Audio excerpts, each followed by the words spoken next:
Muito bem, meus amigos, eu gostaria de começar essa última reflexão, lembrando a vocês que nós estamos falando sobre a ação do Espírito Santo de Deus na sua igreja. Então nós percorremos uma jornada olhando para as Escrituras, vendo o Espírito Santo como uma promessa que Cristo Jesus faz aos seus discípulos.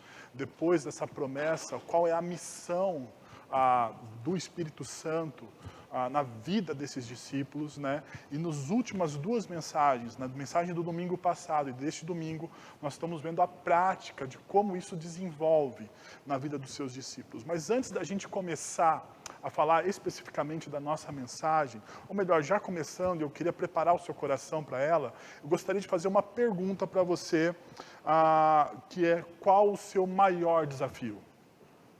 Qual o seu maior desafio hoje? Né? Se você olhar para o caos ao qual nós estamos vivendo nesses últimos dias, você pode parar e pensar: não, meu maior desafio hoje é profissional, porque afinal de contas eu não sei como que vai estar daqui 2 ou 3 semanas a minha empresa, o meu trabalho, eu não sei nem se eu vou ter emprego daqui 1 mês, né? Talvez você esteja mergulhado em relacionamento, nós estamos, né, tendo um intensivão de como nos relacionar bem com a família nesses últimos dias, né? Então, você talvez esteja mergulhado assim: eu quero saber como me relacionar melhor com os meus filhos, como me relacionar melhor com o meu cônjuge, como me relacionar melhor com as pessoas que estão à minha volta, porque afinal de contas você descobriu uma coisa, que talvez você não é tão bom assim de relacionamento. Olha só. Né? Ou você está passando por um momento talvez de depressão, você está na quarentena, talvez sozinho, e o seu coração está oprimido. Talvez você esteja com medo até mesmo de sair de casa por causa desse vírus, um inimigo ao qual nós não vemos, e você está com medo dele. Pergunta: qual é o seu maior desafio nessa noite? Nesses dias, melhor dizendo, qual é o seu maior desafio? Né? Como você o classificaria? Um grande problema, muitas vezes, que nós temos, né, na nossa vida, é que nós classificamos os nossos desafios momentaneamente. Nós nunca pensamos no futuro, porque afinal de contas, deixa eu te falar uma coisa, não parece, mas essa pandemia vai passar, essa crise vai passar, né? Você vai ter um outro momento na sua vida. Isso é uma verdade.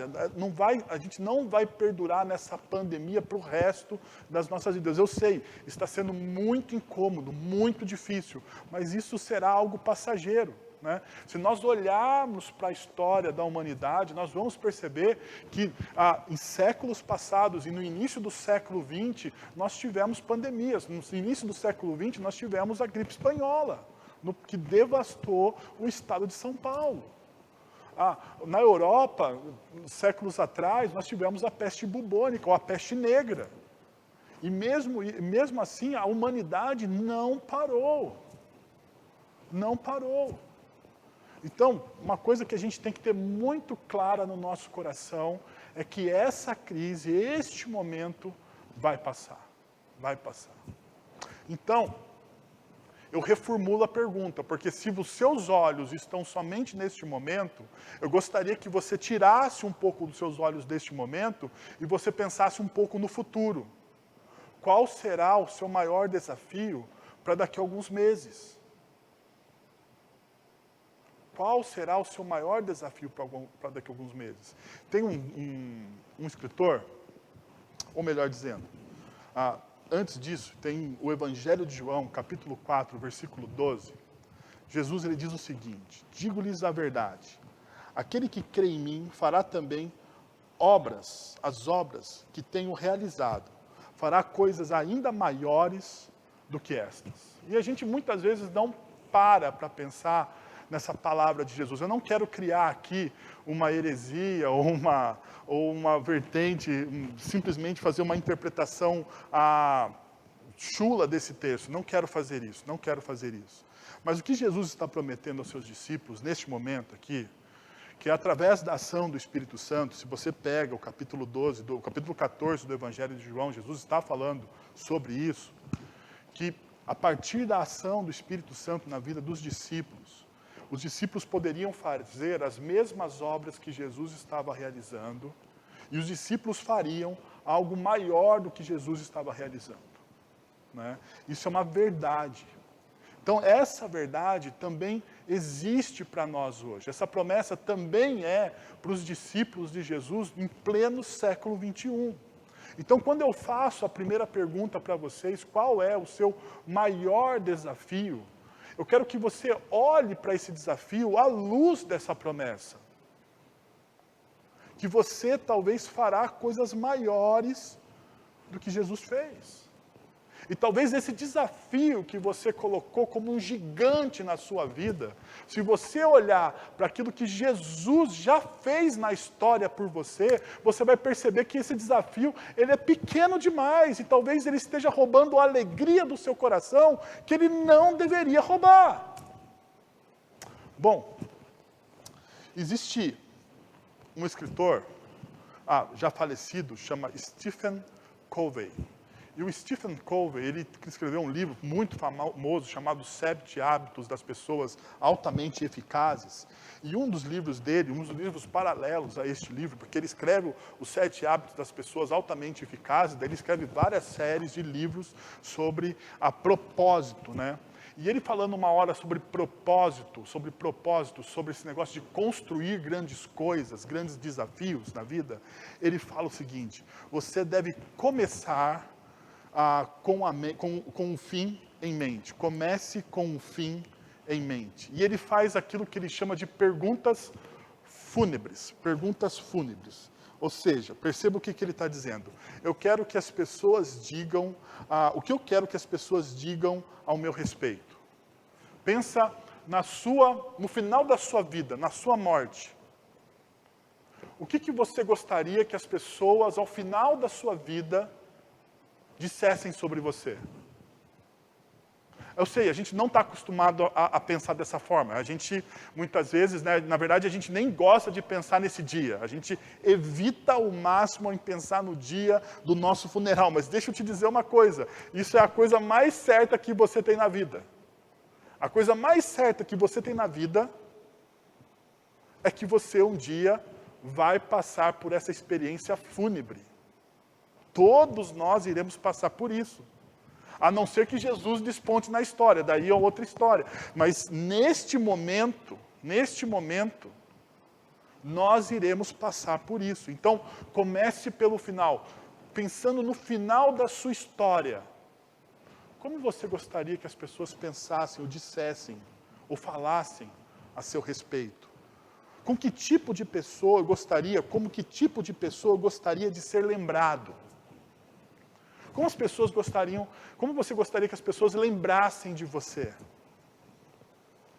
Pelo que eu quero ser lembrado. Uma outra última pergunta. Pelo que eu desejo ser lembrado. Talvez você não tenha, assim como eu não tenho alguma resposta assim tão pronta neste momento para essas perguntas. Mas se você quer, ao final da sua vida, chegar com alguns grandes desafios, com algumas grandes obras realizadas na sua vida, talvez você deveria perguntar ou fazer essas perguntas ao seu coração. Se você gostaria que a sua vida tivesse de fato significado, você deveria fazer perguntas como essa, diariamente, mensalmente, semanalmente, para ver se os seus olhos de fato estão no foco certo. Um outro escritor, que daí eu gosto muito, chamado John Piper, ele diz o seguinte: a vida é precária e preciosa. Não presuma que exatamente amanhã você estará vivo, mas não desperdice a sua vida hoje. Sabe qual que é o grande problema? Nós, seres humanos, nós achamos que a nossa vida não vai acabar. Que nunca é o último dia. A gente olha para o nosso tempo e a gente é muito desleixado, muito irreverente, diria eu, com o nosso tempo. Nós olhamos para o tempo e nós achamos que nós teremos o tempo todo. Ou que o nosso tempo não terá fim, melhor dizendo. E daí o Piper, ele diz o seguinte, olha, a vida, ela é precária.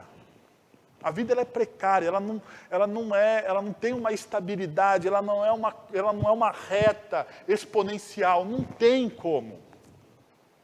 A vida tem altos e baixos. E nesses altos e baixos existem acidentes.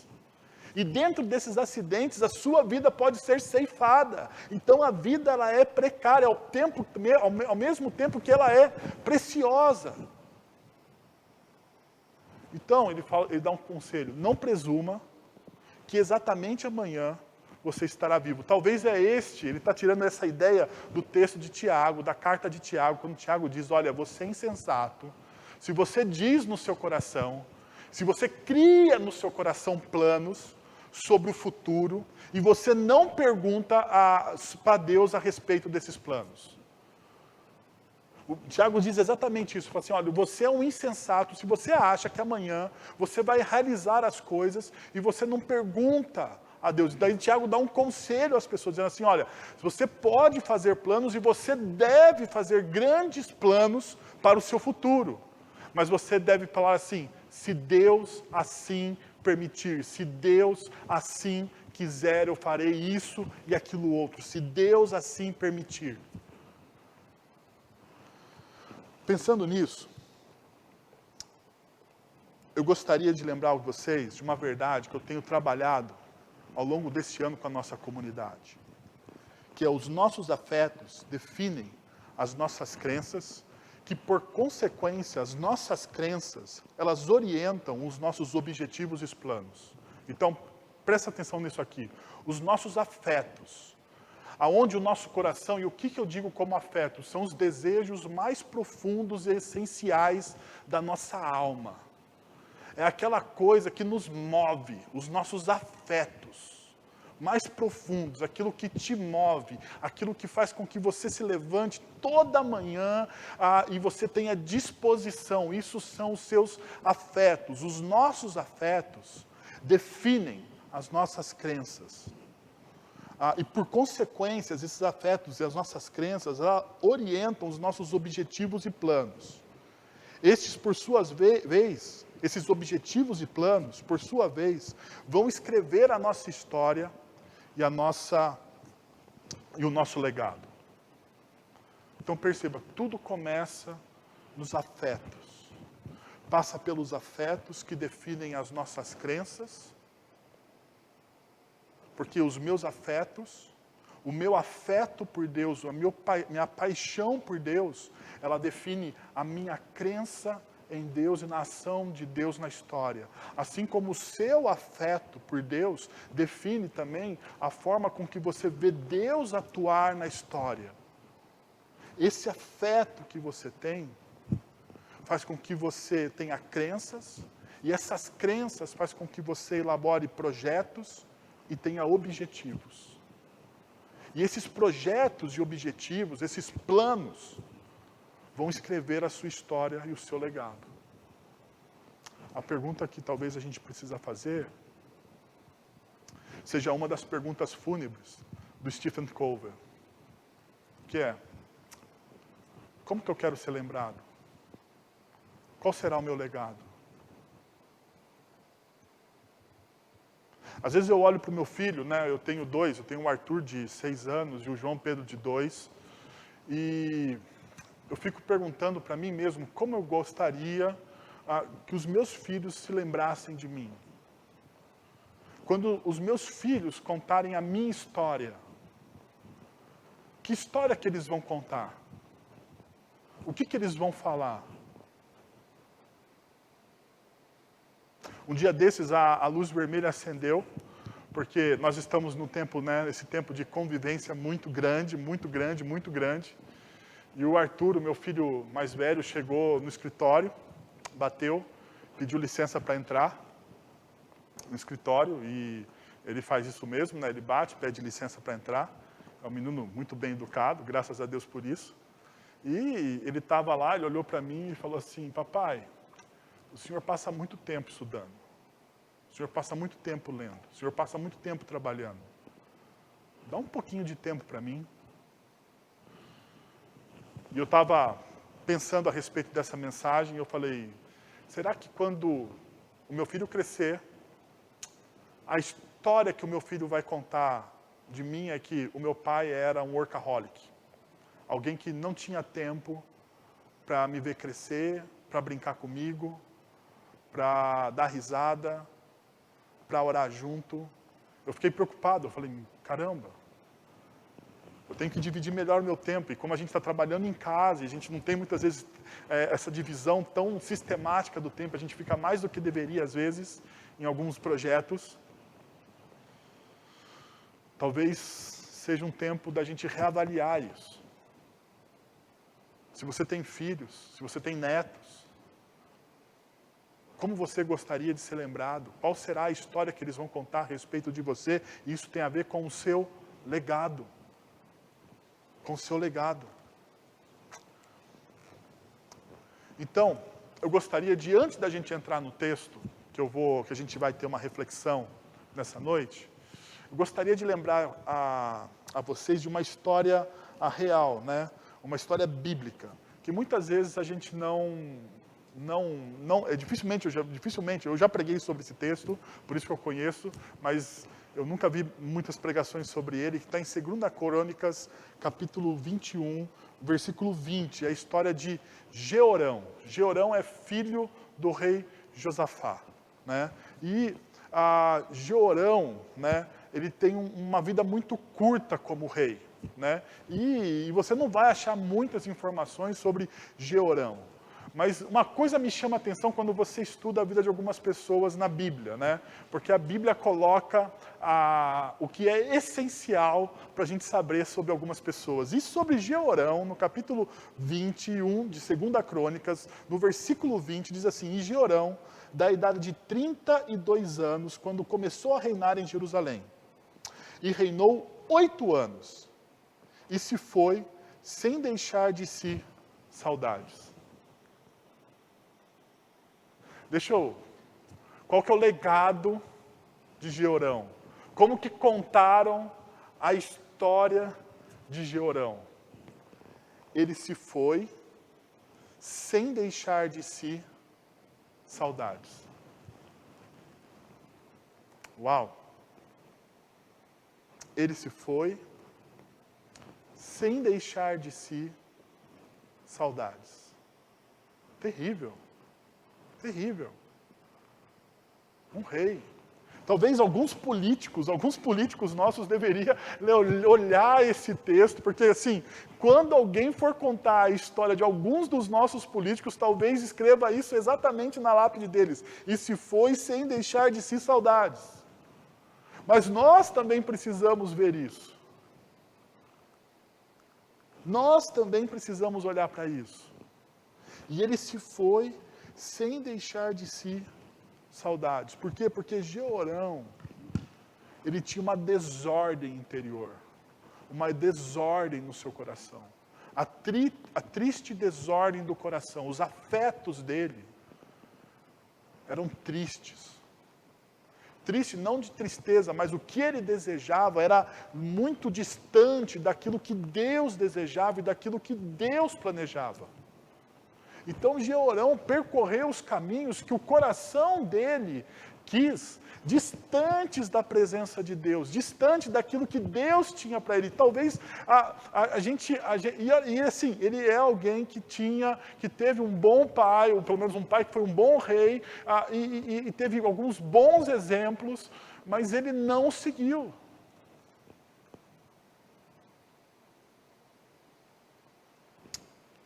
Bom, contrastando com Jeorão, eu gostaria de ler Atos capítulo 16, versículos de 25 a 34, para a gente pensar um pouco como a gente pode construir um legado, ter projetos, sonhos, mas assim, em sintonia com aquilo que Deus faz na história. Porque é essa a obra que o Espírito Santo de Deus faz em nós. o Espírito Santo de Deus, que é o selo de Deus, o selo daquilo que Jesus fez na história, em nossos corações, esse selo que está dentro de nós, que intercede por nós, que nos ajuda na nossa fraqueza, esse Espírito Santo, ele faz com que nosso coração entre em alinhamento com aquilo que Deus está fazendo na história. Eu gostaria de olhar a vida de 2 discípulos de Jesus, 2 discípulos, Paulo e Silas, e como a gente percebe na vida desses 2 homens em determinada situação, que apesar da dificuldade, apesar do momento de luta que eles estavam vivendo, eles estavam em sincronia com aquilo que Deus estava fazendo na história. Bom, vem comigo e lê o texto, diz o seguinte: por volta da meia-noite, Paulo e Silas estavam orando e cantando hinos a Deus, e os outros presos os ouviam. Então, Paulo e Silas estavam presos, eles tinham ido pregar em uma cidade, criaram uma dificuldade, a gente vai ver isso aí daqui a pouco, e foram presos. Eles não, né? As pessoas criaram. Aquilo que eles fizeram, a pregação do Evangelho fez com que eles fossem perseguidos, e ao serem perseguidos foram presos, açoitados e presos. Então, esse é um breve contexto daquilo que está acontecendo. Por volta da meia-noite, Paulo e Silas estavam orando e cantando hinos a Deus, e os outros presos os ouviam. De repente, houve um terremoto tão violento que os alicerces da prisão foram abalados. Imediatamente todas as portas se abriram e as correntes de todos se soltaram. O carcereiro acordou e, vendo abertas as portas da prisão, desembainhou a espada para se matar, porque pensava que os presos tivessem fugido. Mas Paulo gritou: não faça isso, estamos todos aqui. O carcereiro pediu a luz, entrou correndo e trêmulo, prostrou-se diante de Paulo e Silas. Então levou-os para fora e perguntou: senhores, que devo fazer para ser salvo? Eles responderam: creia no Senhor Jesus e vocês serão salvos, você e os da sua casa. E pregaram a palavra de Deus a ele e a todos da sua casa. Naquela mesma hora da noite, o carcereiro lavou as feridas deles. Em seguida, ele e todos os seus foram batizados. Então, os levou para casa e serviu-lhes uma refeição, e com todos os de sua casa, alegrou-se muito por haver crido em Deus.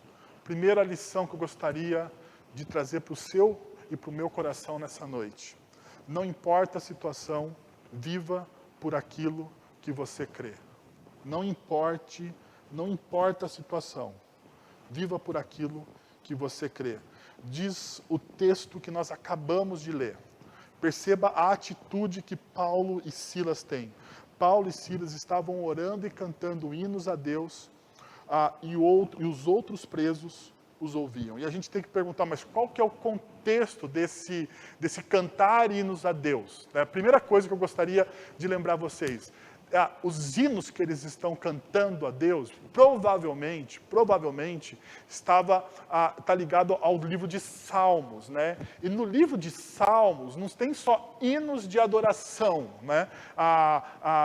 De adoração daquela que a gente só bendiz o nome do Senhor, mas também no livro de Salmos existem hinos de lamento, hinos que expressam a sua dor, expressam a sua dúvida. Então, quando eu penso naquilo que Paulo e Silas estão fazendo naquele momento, eu acho que existe um intercâmbio entre esses salmos. Um salmo de lamento, um salmo de alegria, um salmo de livramento, um salmo de devoção, um salmo de quebrantar o coração. Então eles estão cantando os hinos, mas não são só hinos de alegria. Talvez, e eu gosto de crer dessa forma, que eles estão também lamentando e adorando a Deus. Apesar do lamento, existe também a adoração. Mas eu gostaria de mostrar para você como que é a prática dessas pessoas. Porque antes deles chegarem nessa prisão, nesse momento de luta que eles estão passando, existe um histórico para trás. Porque você pode ter perguntado, você pode estar pensando, Paulo e Silas chegaram a este momento porque eles não ouviram a Deus. Paulo e Silas chegaram nesse momento porque eles foram rebeldes ou porque eles estavam em pecado. Porque muitas vezes, quando a gente passa por um momento de dificuldade, de luta, nós não temos forças para adorar o Senhor, nós não temos forças para cantar e bendizer o nome dEle, nem muitas vezes nós não temos forças para lamentar.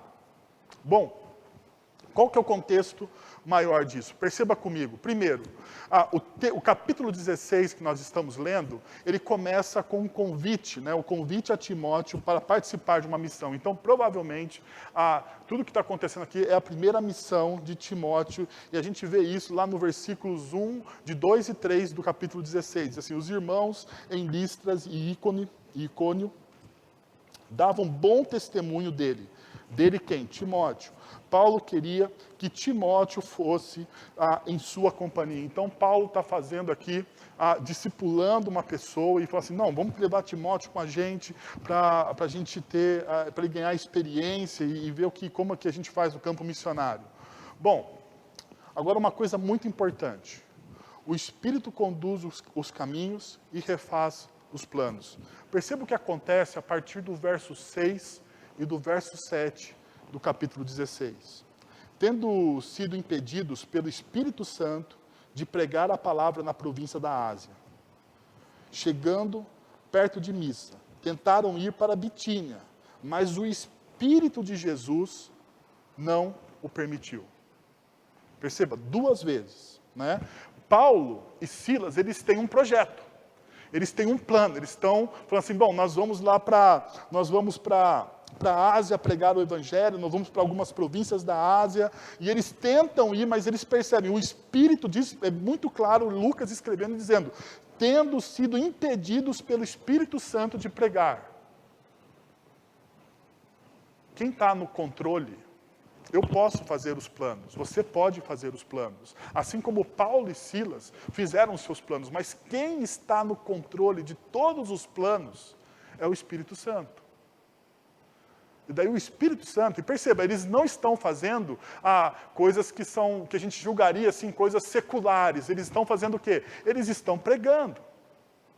Eles estão fazendo aquilo que nós chamaríamos de coisas espirituais. Eles estão expandindo. O interesse de Paulo e Silas é expandir o reino. Mas deixa eu fazer um parênteses aqui para fazer uma ponte com a sua vida. Porque você pode dizer assim, mas Wellington, mas muitas vezes os meus planos não são sobre a pregação do Evangelho. Mas Calvino, ele diz uma coisa que é muito interessante sobre o sacerdócio universal de todos os crentes. O sacerdócio universal de todos os santos. Ele diz o seguinte, que toda pessoa que é um discípulo de Jesus, toda pessoa que é um crente em Jesus, ele é um sacerdote. E tudo que essa pessoa faz, seja no âmbito da comunidade, da comunidade cristã, ou seja, fora da comunidade cristã, é sacerdócio. É missão, tudo. Então, se você é um professor, você tem o sacerdócio do ensino. Se você é um médico, você tem o sacerdócio do cuidado. Se você é um advogado, você tem o sacerdócio da justiça.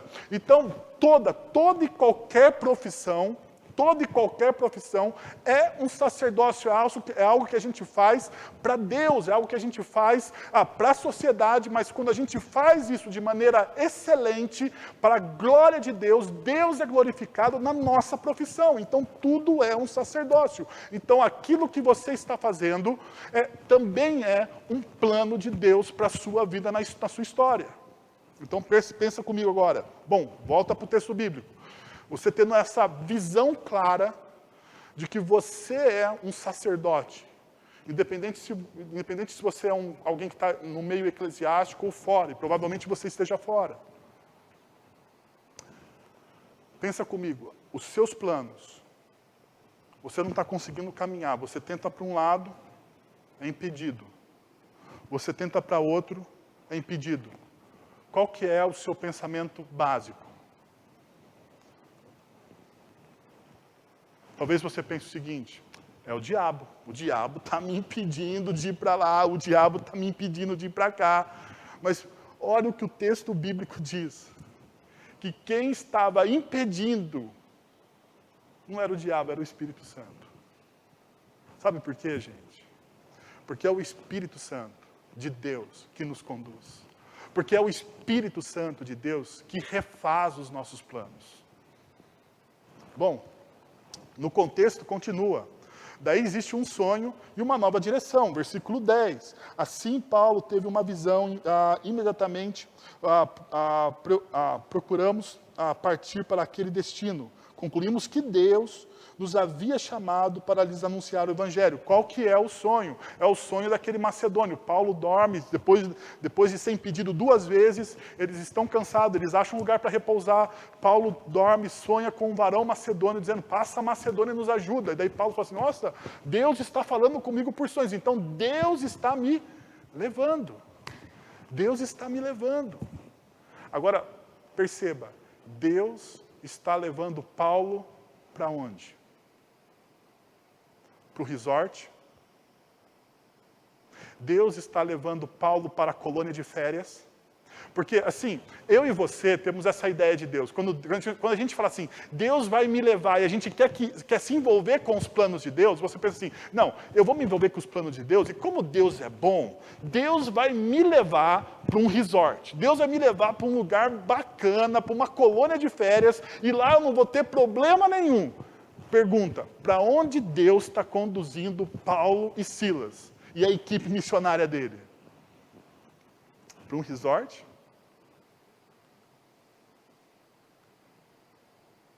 Veja comigo o que acontece. A oração como moldura para as ações. Daí a gente vê versículo 13. Então Paulo e Silas, eles saem, eles vão para onde eles tinham que ir, segundo o sonho que Paulo teve. E a gente vê no versículo 13 um negócio bem interessante. No sábado saímos da cidade para a beira do rio, onde nos pareceu haver um lugar de oração. Então, a primeira coisa, eles chegam naquele lugar e a gente percebe a piedade, o amor e a paixão, a devoção que esses homens têm para com Deus. Porque eles chegam no lugar e antes de qualquer coisa, antes de anunciar o Evangelho, qual que é a primeira coisa que eles fazem? Eles oram. Eles encontram um lugar para orar. Então, perceba, a oração é a moldura das ações de Paulo. Assim como a oração deve ser a moldura para as minhas ações e para as suas ações. Porque se você faz algo sem orar, se você faz algo sem colocar isso diante de Deus, me desculpa, a sua cosmovisão, a forma com que você olha para Deus e para o poder de Deus está distorcido. E você precisa reorganizar a sua vida, não através dos seus princípios, mas através dos princípios de Deus. E como eu começo a reorganizar e a criar uma vida em conformidade com aquilo que Deus está fazendo na história? Orando. Perceba, antes de qualquer coisa, antes de qualquer palavra, Paulo e Silas e a equipe deles vão orar. E é nessa oração que eles encontram umas mulheres, eles encontram Lídia, anunciam o Evangelho, e aquela mulher se converte, aquela mulher tem uma experiência com Jesus, Jesus se apresenta para aquela mulher, o Espírito, a Bíblia, o texto bíblico diz que Deus tocou no coração, abriu o coração de Lídia para ouvir a mensagem, ela tem uma experiência mística com o Espírito. E não somente ela, mas todos da casa dela são cativos de Cristo Jesus, então eles recebem Cristo Jesus nos corações, eles se rendem a Jesus. E Jesus transforma a vida daquela família. Essa é a primeira grande experiência de Paulo, reorganizando a vida a partir daquilo que Deus está fazendo. E daí a gente poderia parar neste momento e falar assim, joia, porque é isso mesmo que Deus faz. Deus nos leva para os caminhos certos. Mas existe o versículo 16. E o versículo 16 fala a mesma coisa. Aconteceu que indo para um lugar de oração, eles encontram quem? Uma mulher endemoniada. Era uma escrava. Ela tinha um espírito de adivinhação.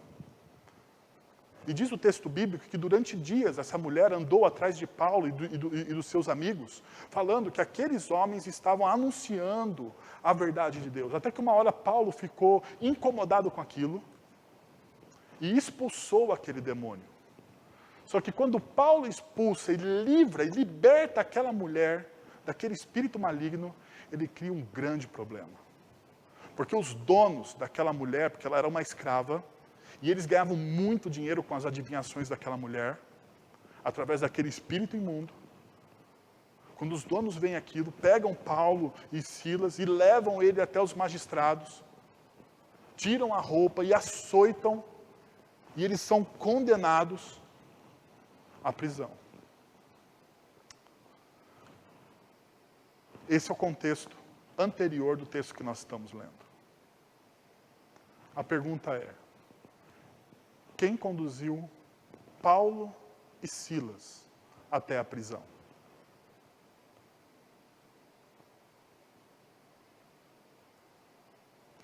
Eu sei que talvez isso seja desconfortante para você. E talvez é para mim também. Porque nós temos uma ideia, muitas vezes, fantasiosa, enganosa de Deus. E daí você deve estar com medo, falar assim, mas Deus é mau? Não. Eu não disse isso. E não vou afirmar isso, porque a Bíblia diz completamente o contrário. Deus é bom e a sua misericórdia dura para sempre. Nós não temos todo o plano de Deus. Nós olhamos de maneira estanque. E esse é o nosso problema. Porque nós criamos uma imagem de Deus, de um Deus estanque. Daquilo que a gente acha que Deus precisa fazer por nós. Mas quando Deus está olhando da eternidade, Ele está olhando toda uma história. Ele está olhando aquilo que de fato você precisa na sua história. E Deus, Ele vai fazer tudo aquilo que você precisa. E perceba, Deus não vai fazer tudo aquilo que você deseja. Deus vai fazer tudo aquilo que você de fato precisa. E é o que Deus faz com esses dois homens. Eles têm a vida moldada pela oração, eles têm a sensibilidade de ouvir o Espírito Santo, mas eles acabam em uma prisão. Mas perceba, que mesmo na prisão, eles cantam. Que mesmo na prisão, eles adoram a Deus. Que mesmo na prisão, entre salmos de lamento e salmos de adoração, eles adoram a Deus. Eles cantam. Eles proclamam. Porque a consciência que eles têm é que apesar de estarem na prisão, quem os conduziu até aquela prisão foi Deus. E essa é a grande diferença de pessoas que estão alinhadas, que têm uma cosmovisão voltada para aquilo que Deus está fazendo na história como algo muito mais amplo do que aquele momento. Eu sei que nós temos dificuldade, muitas vezes, de ampliar a nossa visão, mas o que Deus está chamando eu e você nessa noite para fazer na nossa vida é ampliar a visão do que Deus está fazendo na nossa história. E somente quando nós tivermos uma visão mais ampla do que Deus faz na nossa história, nós vamos nos engajar de verdade naquilo que Ele já está trabalhando na história.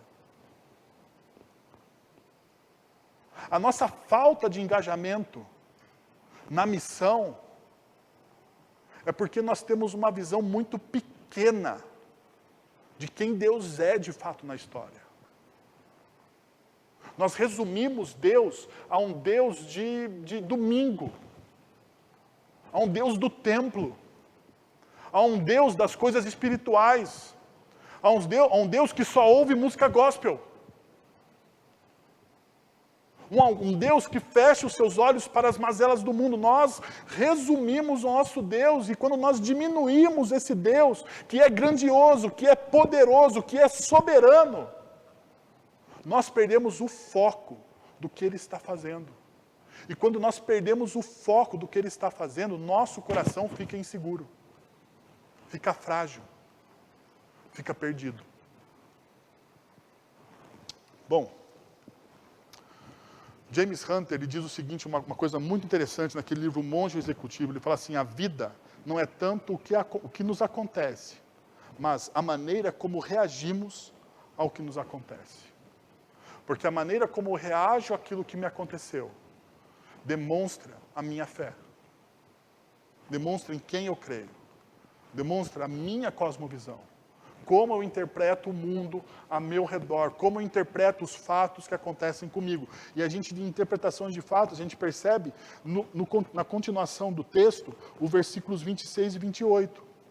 Porque existe uma oportunidade. De repente, diz o texto, houve um terremoto tão violento que os alicerces da prisão foram abalados. Imediatamente todas as portas se abriram e as correntes de todos se soltaram. O carcereiro acordou e, vendo abertas as portas da prisão, desembainhou sua espada para se matar, porque pensava que os presos tivessem fugido. Mas Paulo gritou, não faça isso, estamos todos aqui.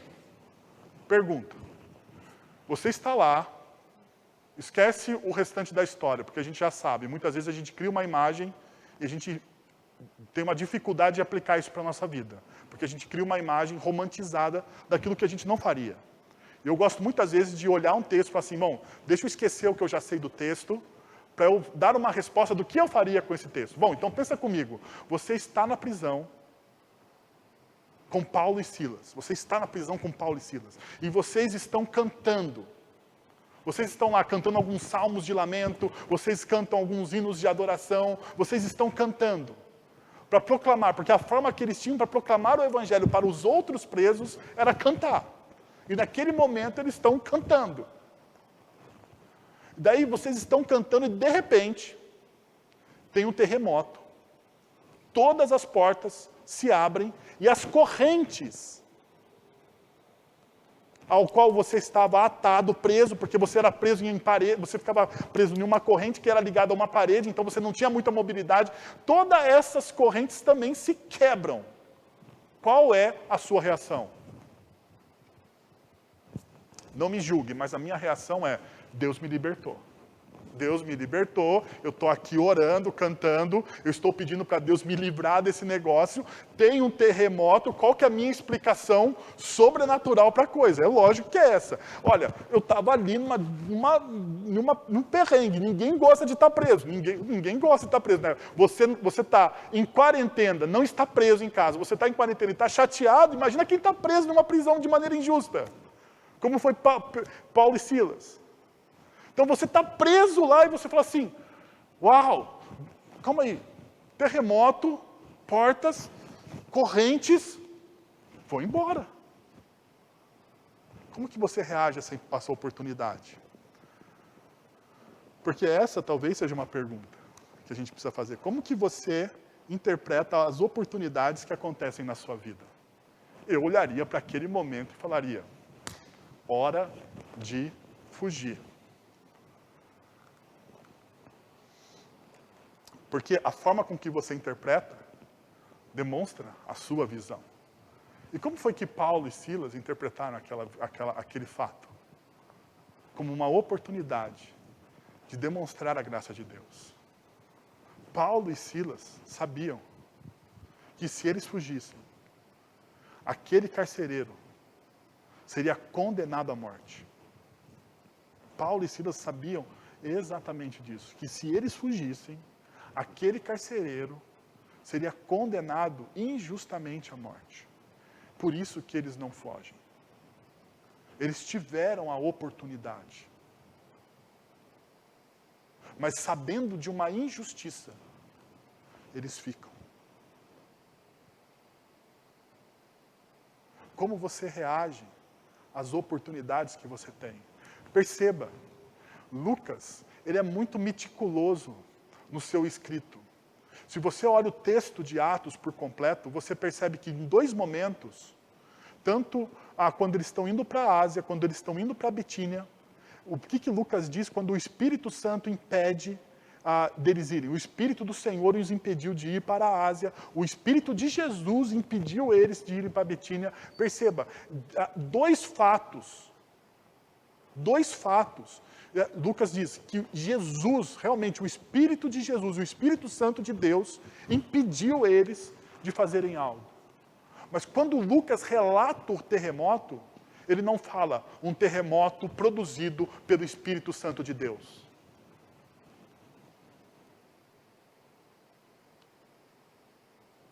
Porque algo que prejudica alguém, que fere alguém, que machuca alguém, não é algo provocado pelo Espírito Santo de Deus.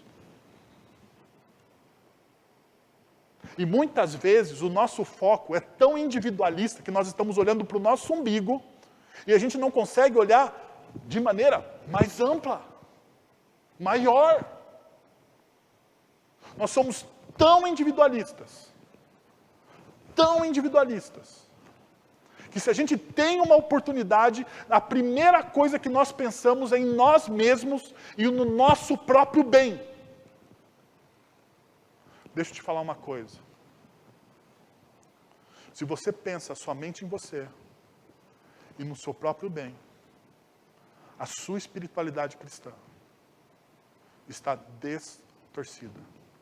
E ela está distante, quilômetros daquilo que a Bíblia diz a respeito de uma boa e verdadeira espiritualidade cristã. Você até pode se julgar um discípulo de Jesus, mas talvez você não seja. Porque nenhuma oportunidade é aberta na história por Deus, aonde alguém se fere. Mas o texto ainda nos dá um outro princípio. Transcenda a razão e ouça com o coração. Perceba o que acontece.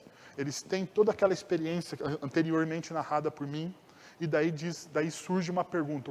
O carcereiro olha para eles e diz: Senhores, o que devo fazer para ser salvo? Aonde está a pregação? É uma coisa que a gente não percebe nesse texto, né? Paulo e Silas estão cantando. O carcereiro talvez estava no andar acima das celas, porque as celas ficavam no subterrâneo, no subsolo, muitas vezes. Então, provavelmente, o carcereiro ele não estava ouvindo o que os caras estavam cantando. Então, qual é a pregação que o carcereiro ouve de Paulo e Silas? É a pregação do caráter deles. E é tão forte essa pregação do caráter, da integridade, que o carcereiro fala assim: Senhores, o que devo fazer para ser salvo? A palavra salvo na Bíblia tem a sua raiz em estar seguro. Senhor, o que devo fazer para estar seguro? Seria uma tradução quase que literal dessa palavra. Eugene Peterson, ele traduz o mesmo versículo da seguinte forma: Senhores, o que devo fazer para ser salvo? E daí ele acrescenta, para dar uma interpretação mais fidedigna a essa palavra, para viver de verdade. Senhor, o que eu devo fazer para ser salvo, para viver de verdade? Porque segurança, uma pessoa segura, ela experimenta a vida de forma verdadeira. De forma real. Porque a insegurança nos gera o quê? A insegurança me gera medo. E com medo eu não consigo viver e vivenciar a vida de maneira verdadeira, de maneira real. E o Evangelho de Jesus é isso. É algo que produz em nós segurança para vivermos uma vida verdadeira, realmente viva. Porque é isso que ele diz: eu vim para que vocês tenham vida, e tenham essa vida de forma plena, de forma abundante. Ou seja, vocês tenham vida real, vida verdadeira. Perceba o processo, então, da salvação que muitas vezes a gente não tem nos nossos olhos. Nós somos salvos do nosso passado. 2 Coríntios, capítulo 5, versículo 17, diz isso. E assim, se alguém está em Cristo, é nova criatura, as coisas antigas já passaram e eis que se fizeram novas. Nós somos salvos neste momento, sendo transformados pela ação do Espírito Santo. Da mesma maneira também o Espírito nos ajuda em nossas fraquezas. Romanos capítulo 8, versículo 26a. E ainda, Nós somos salvos em nosso futuro, em plena comunhão eterna com Deus. Em 1 Pedro capítulo 5, em 1 Pedro capítulo 1, versículo 5, diz assim, nos regenerou, Jesus, o sacrifício de Jesus nos regenerou para uma viva esperança, que está reservada nos céus para vocês, que são guardados pelo poder de Deus. Perceba, vocês são guardados pelo poder de Deus, mediante a fé, para a salvação preparada para ser revelada no último tempo. Então nós somos salvos de 3 maneiras. Por isso que nós somos seguros. Nós somos salvos porque os nossos erros do passado, através do sangue do Cordeiro, são perdoados. Nós somos salvos porque Deus, através da ação do Santo Espírito, está trabalhando na minha e na sua vida neste momento. Está moldando o meu caráter e o seu caráter. Deus está ajudando-nos nas nossas fraquezas, está lapidando as nossas fraquezas. Nós seremos salvos no nosso futuro, porque nós vamos ter comunhão eterna com esse Deus de amor. Por isso, então, que eu me torno uma pessoa segura. Porque para onde eu olho na minha história, hoje eu percebo o quanto Deus me ama, eu percebo a graça de Deus atuando no meu passado, eu percebo a graça de Deus atuando no meu presente, e eu percebo a graça de Deus atuando no meu futuro. Por isso eu me torno uma pessoa segura.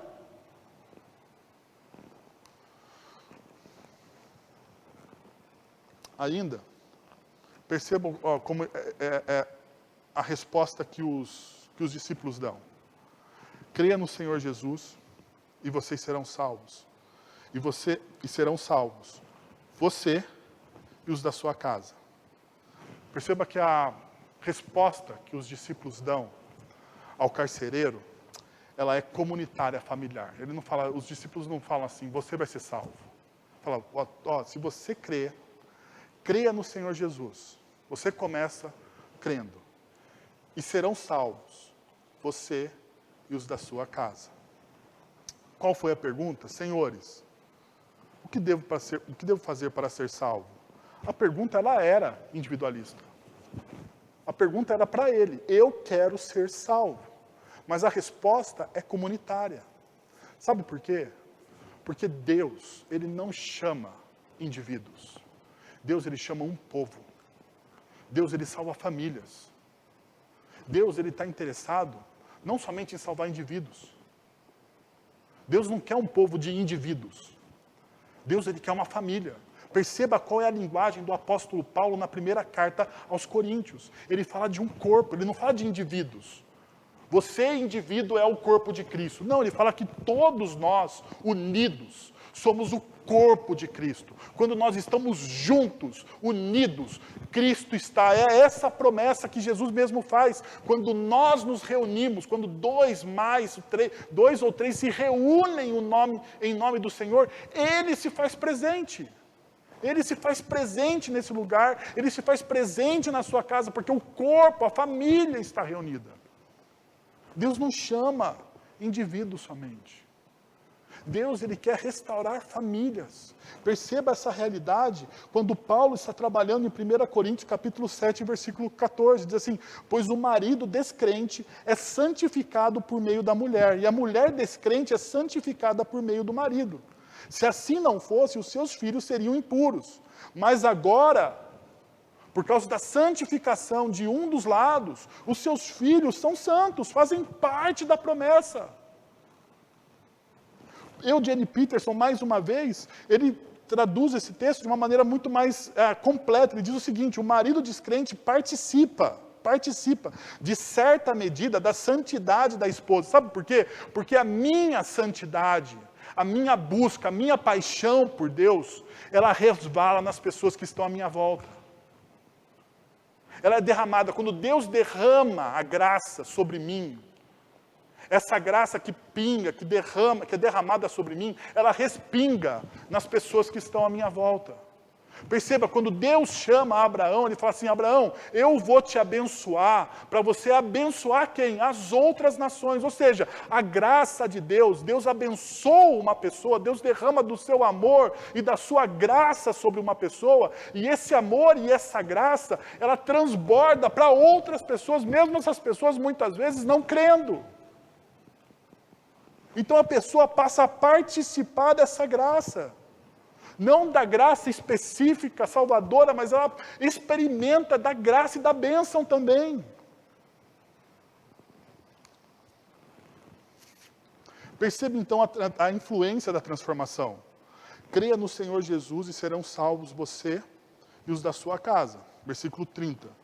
Daí, e pregaram a palavra de Deus a ele e a todos da sua casa. Versículo 32. Versículo 33.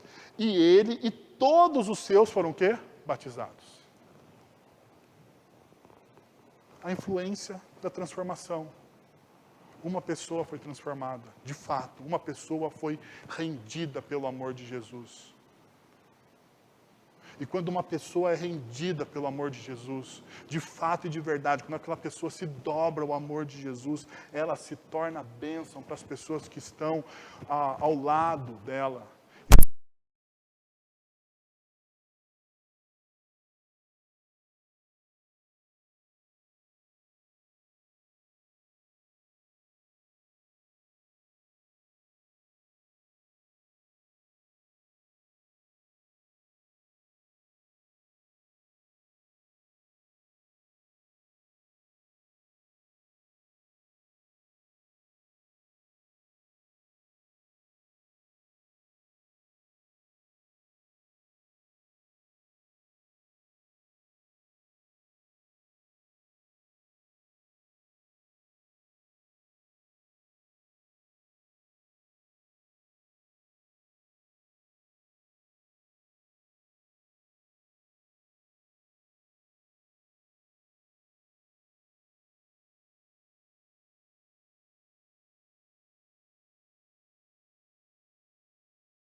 Precisamos aprender a ouvir as pessoas não somente com a nossa razão, mas nós precisamos ouvir as pessoas com o nosso coração.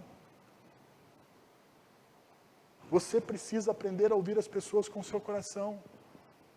Talvez nesse momento de pandemia, onde você está direto com a sua família, seja importantíssimo você ouvir os seus filhos com o seu coração. Se ainda eles não são pessoas que se dobraram ao amor de Cristo Jesus, talvez você precise ouvir essas pessoas com o seu coração. E perceber o que elas estão perguntando de fato.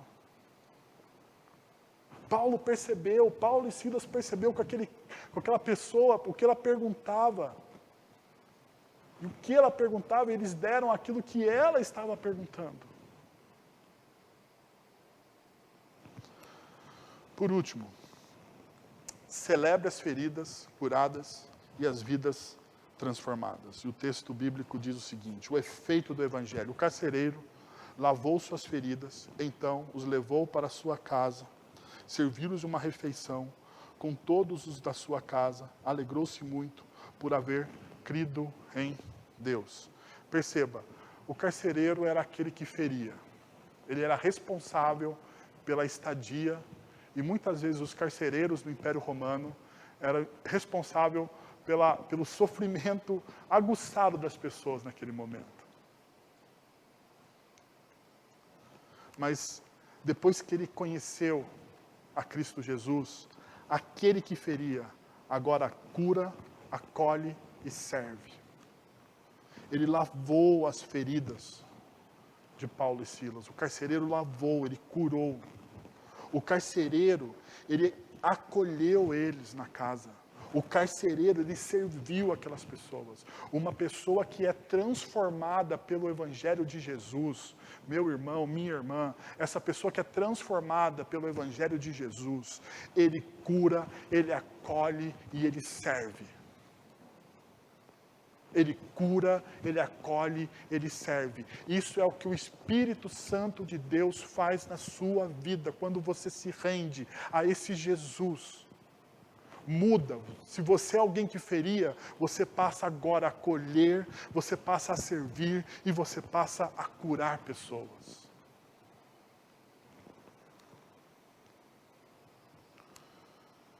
Por último, celebre as feridas curadas e as vidas transformadas, perceba no final, e alegrou-se muito por haver crido em Deus. E todos os de sua casa alegrou-se muito por ter crido em Deus. Sabe uma coisa? Eu fico pensando o seguinte: se Paulo e Silas estivessem, ficassem com birrinha com o carcereiro. Já pensou nisso? Se Paulo e Silas ficassem bravinhos com o carcereiro, chateados porque aquele era o carcereiro, porque aquele carcereiro alguns dias não foi muito legal com eles na prisão, se aquele carcereiro serviu a comida fria em um dia, só para pisar um pouquinho mais, deixou eles um pouquinho mais sem água.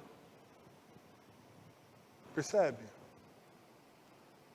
Qual que é a atitude de Paulo e Silas com aquela pessoa? É uma atitude de perdão. Só é capaz de curar e de celebrar quem sabe perdoar. Você só será capaz de celebrar e de curar pessoas se você aprender a perdoar pessoas. Essa talvez seja uma grande lição para a construção de um legado. Pessoas, elas vão nos machucar. Pessoas vão nos ferir. Mas o que eu preciso fazer? Eu preciso aprender a perdoá-las. Porque ao perdoar pessoas, eu vou curar e eu vou celebrar. Eu queria convidar você então a alguns movimentos, ou melhor, algumas perguntas para o seu coração, para você ficar remoendo e para você colocar em prática durante a semana. Primeira coisa, você vive por aquilo que você crê? Ou existe uma distorção? Você diz que crê em uma coisa, mas a sua vivência de segunda a sexta, de segunda a sábado é diferente. Segundo, você transcende a razão e consegue ouvir as pessoas que estão à sua volta com o coração? Você consegue de fato ouvir as pessoas com o coração? Não somente com a sua razão. Porque se você ouvir somente com a sua razão, você vai passar uma informação. E as pessoas não precisam de informação na nossa sociedade. As pessoas hoje precisam de uma experiência. E a experiência só acontece com o coração. Por último, você consegue celebrar a cura através do perdão e, com isso, a transformação de pessoas? Gostaria de que você pensasse nessas realidades, que você orasse e que, de fato, você colocasse em prática alguma das verdades bíblicas que nós estudamos nessa noite. Eu gostaria de orar com você. Depois de orar, nós vamos ter um tempo de adoração. Que Deus fale de fato ao seu coração. Senhor, nós estamos na Tua presença, Pai. Nós pedimos que o Teu Santo Espírito faça uma obra maravilhosa no nosso coração, Deus. Nós precisamos do Teu amor e da Tua graça. Nós precisamos, ó Deus, dessa transformação, Senhor, em nós. Nós precisamos aprender a viver de fato, dia após dia, de segunda a sábado, Deus, por aquilo que de fato nós cremos, ó Pai. Isso precisa ir não somente para uma teoria que não tem vida, mas ela precisa ser encarnada, Senhor. Então nós te pedimos que o Senhor nos ajude através do Teu Santo Espírito, Pai. Que nós possamos encarnar essa realidade, para a honra e glória do Teu nome, Senhor. Ainda, Pai, ajuda-nos, ó Deus, ajuda-nos a ouvir com o nosso coração, Pai. Para que as nossas palavras façam sentido e que, quando nós falarmos do Teu nome, algumas pessoas, ó Pai, elas ouçam, ó Deus, não a nossa voz, mas o Senhor, e elas tenham uma experiência, Deus, fantástica com o Senhor. Ainda, Deus, nós te pedimos, nos ajuda, Deus, a perdoar, para promover cura. Nos ajuda, Senhor, a acolher, a curar, a acolher e a servir, ó Pai. Porque essa é a prática do discípulo. Aquela pessoa que foi impactada, Deus, pelo teu evangelho, ela cura, ela serve e ela acolhe, Deus. Ajuda-nos, Senhor, com a tua graça e com a tua misericórdia. Em nome de Jesus. Amém.